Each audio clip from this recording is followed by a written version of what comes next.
One. All right, so we finished all of our sketching screencasts. Now we're on to our first modeling screencast. So it's the same place, Autodesk.com, Products, Fusion, Learning Tutorials, Training, except for we're now under the Models tab.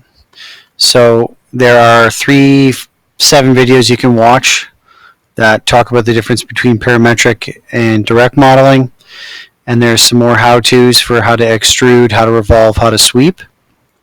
And then below that, where we're getting started, is all of the hands-on exercises. So if we click on creating features from sketches, what we're going to end up doing is making this nice trumpet. I've already got it finished. We'll just close it, don't save, and start all over again. So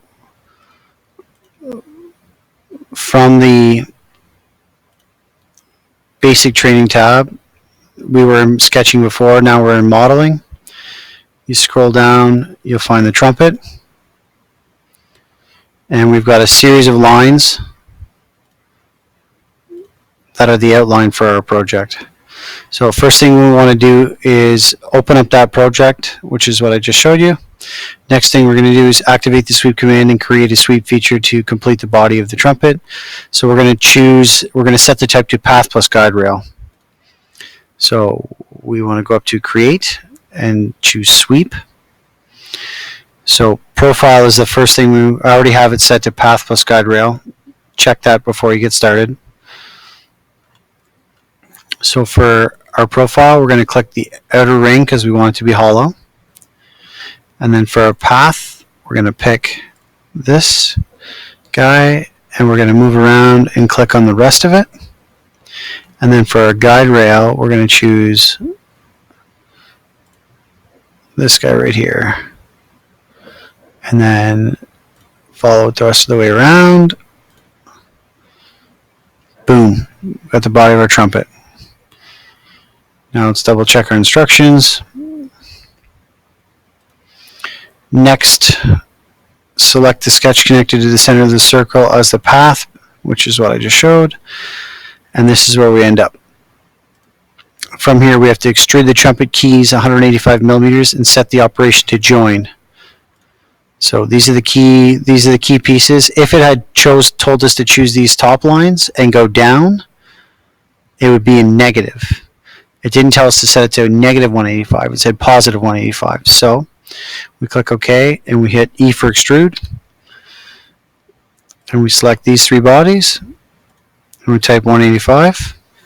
The red indicates that it's going to make a cut. So you come over to the side and you switch from cut to, I don't remember if it was new body or join. Let me jump back to the video here, or the instructions. To join, okay. There we go. Click OK. Then next set of instructions tells us to drag the top lines down -20. So we'll zoom in so we can see a bit better. E for extrude on the keyboard. Click the faces.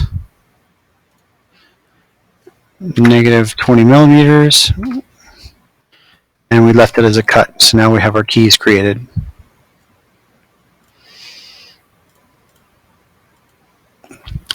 Next step is to now revolve what will be the mouthpiece. And we're going to make it a new body. So that's this guy here. We go up to our create, select revolve. First thing we have to do is select a profile. So that's this sketch right there. Now we have to select an axis, and that's not the correct axis. We want something that's traveling down the same direction as the pipe. So we have to open up all our sketches and find the one. There we go.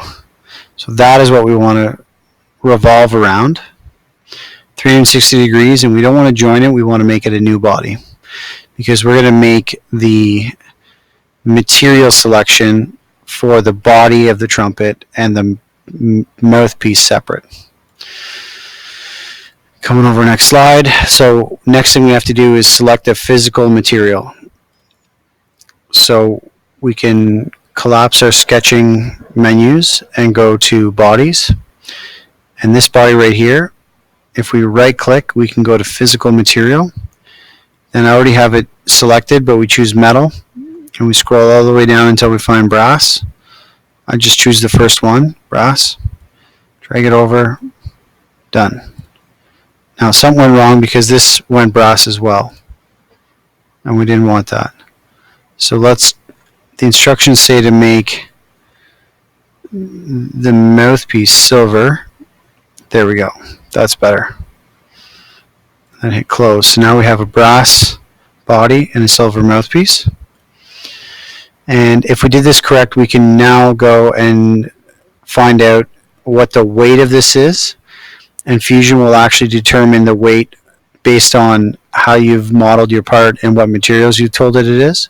So if you go to properties, for the whole thing, we have 3,873.579 grams. And in our assignment, that's exactly what we should have. So this is done correct. So this is your first go at using modeling.